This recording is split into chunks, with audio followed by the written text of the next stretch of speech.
على سيد المرسلين أما بعد فأعوذ بالله من الشيطان الرجيم بسم الله الرحمن الرحيم الصلاة والسلام عليك يا رسول الله الصلاة والسلام عليك يا حبيب الله الصلاة والسلام عليك يا نبي الله وعلى آلك وأصحابك يا نور الله۔ پیارے اور محترم اسلامی بھائیوں، دارالفتاء اہل سنت سلسلے میں مرحبا کہتے ہیں۔ انشاءاللہ عز و جل آج بھی دارالفتاء اہل سنت کے دو مفتیان کرام الحمدللہ ہمارے ساتھ تشریف فرما ہیں۔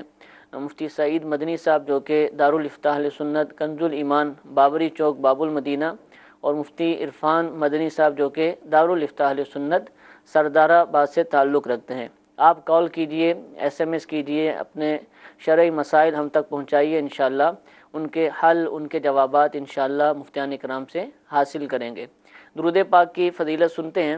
شیخ طریقت امیر اہل سنت دامت برکاتہم العالیہ اپنے رسالے ضیاء درود و سلام کے صفحہ نمبر 6 پر حدیث پاک نقل فرماتے ہیں: اے لوگو، بے شک بروز قیامت اس کی دہشتوں یعنی گھبراہٹوں اور حساب کتاب سے جلد نجات پانے والا شخص وہ ہوگا جس نے تم میں سے مجھ پر دنیا کے اندر بکثرت درود شریف پڑھے ہوں گے۔ صلو علی الحبیب صلی اللہ تعالی علی محمد صلی اللہ تعالی علیہ وآلہ وسلم۔ کالز کچھ ہمارے پاس موجود ہیں، پہلی کال سلسلے کا حصہ بناتے ہیں۔ جی، میری عرض یہ ہے کہ میں مسجد کے سامنے بیٹھتا ہوں، لوگ چندہ جمع کرا کے جاتے ہیں، مسجد زیر تعمیر ہے، اور اس کے بعد لوگ کھانا دے کے جاتے ہیں دوسرے مزدوروں کو، میں بھی کھا لیتا ہوں، کیا میرے لیے ٹھیک ہے وہ کھانا؟ جی حضور۔ الحمدللہ رب العالمین والصلاة والسلام علی سید المرسلین، اما بعد فاعوذ باللہ من الشیطان الرجیم، بسم اللہ الرحمن الرحیم۔ انہوں نے سوال یہ کیا کہ یہ بھی چندہ کرتے ہیں، مسجد کا باہر بیٹھتے ہیں اور اندر مسجد میں کام ہو رہا ہوگا تو مزدوروں کو عموماً کھانا دیا جاتا ہے، اہل محلہ وغیرہ دیتے ہیں، تو کہہ رہے ہیں کہ میں بھی ان کے ساتھ شامل ہو سکتا ہوں، تو اس کی جو ہے اجازت نہیں ہے، کیونکہ جو کھانا وغیرہ دیا جاتا ہے وہ مزدوروں کے لیے ہی دیا جاتا ہے، تو لہذا جب تک ان کی طرف سے عرفاً یا صراحتاً اجازت دلالتاً اجازت نہیں ہوگی اس وقت تک جو ہے وہ کھانے کی اجازت نہیں ہوگی۔ یعنی وہ کہہ کے چلے جائیں کہ آپ بھی کھا لیں، اوروں کو بھی کھلا دیں، اس طرح وضاحت ہو جائے وضاحت تو پھر ہوگی کھا تو لیں۔ پھر کھا سکتے ہیں، ورنہ اگر صرف مزدوروں کے لیے دیا تو صرف مزدور ہی کھا سکیں گے اور دوسرے نہیں کھا سکیں گے۔ اچھا، یہ چندہ جمع کرتے ہیں، جیسے ہم دیکھتے ہیں کہ کئی شہروں میں، کئی علاقوں میں لوگ چندہ جمع کر رہے ہوتے ہیں، مسجدوں کی خدمت کی نیت ہوتی ہے، بعض دفعہ وہ وقت دیتے ہیں اپنی طرف سے، تو کیا کھانا کھانا ہو؟ جیسے وہ دیکھا کہ بسوں میں چڑھ آتے ہیں، اڈے کے قریب کی مسجد ہوتی ہے، کسی علاقے میں گاڑی رکتی ہے اور قریبی مسجد ہوتی ہے، لوگ چندہ لینے آ جاتے ہیں کہ مسجد تعمیر ہے، اب چندہ دے دیں، تو کھانا وانا کھانا ہو تو اس چندے میں سے لے سکتے تھوڑا سا کہ چلو کھانا کھا لیں، کام تو کر ہی رہے ہم؟ چندے میں سے نہیں لے سکتے، اچھا، اپنی جیب سے ہی انہیں کھانا ہوگا۔ اب باقی یہ ہے کہ عرف کے مطابق جو انہیں مزدوری وغیرہ دی جاتی ہے جائز طریقے سے، وہ مزدوری انہیں ملے گی، یعنی اجرت جو ہوتی ہے وہ انہیں ملے گی، باقی اس چندے میں سے خرچ نہیں کر سکتے۔ طے شدہ جو ہوگا وہی ان کو ملے گا، اس کے علاوہ اس کی اجازت نہیں ہے۔ جی، ایک اور کال چلائیے گا۔ سوال یہ ہے کہ ہم لوگ پانی کے ٹینکر چلاتے ہیں، تو یہ پانی ہم لوگ دور سے لے آتے ہیں اپنی گاڑیوں میں بھر کر، وہاں بھی پیسہ دیتے ہیں، اس کے بعد یہ پانی آ کے ہم لوگ علاقے میں بیچتے ہیں، تو یہ پانی بیچنا یہ ہمارا کاروبار ہے، تو یہ ہمارے لیے جائز ہے یا ناجائز؟ جی حضور، پاکستان میں بلکہ کراچی کے اندر یہ کافی بڑے پیمانے پہ کام ہوتا ہے۔ دیکھیں، پانی بیچنا تو بالاتفاق جائز ہے، ٹھیک ہے، کیونکہ پانی جو ہے مال متقوم ہے، جس سے نفع اٹھانا جائز، تو اس کا بیچنا بھی جائز ہے، جبکہ جائز طریقے سے اس کی خرید و فروخت ہوتی ہو۔ عمومی طور پہ ہمارے یہاں غلط فہمی ہے کہ پانی اللہ تعالیٰ کی ایک نعمت ہے، بھائی اس کو کیوں فروخت کیا جاتا ہے؟ نعمتیں تو بہت ساری نعمتیں ہیں، دودھ بھی نعمت ہے، پھل بھی نعمت ہے، دیگر سبزیاں بھی نعمت ہیں، تو پانی بیچنا بالاتفاق جائز ہے۔ اب تو آب زمزم بھی آپ کو بغیر اجرت کے نہیں ملتا ہے، خریدنا ہی پڑتا ہے، تو پانی بیچنا جائز ہے کہ یہ اپنے ٹینکر میں پانی بھر دیتے ہیں تو ظاہر ان کی ملکیت ہو جاتا ہے، پھر اس کو یہ بیچتے ہیں تو شرعی طور پہ جائز ہے۔ اسی طرح اب تو خاص کر کراچی شہر میں ہر علاقے میں جگہ جگہ پلانٹ لگائے ہوئے ہیں پانی کے، اور اس طرح جو ہے فلٹر کر کے پانی بیچا جاتا ہے،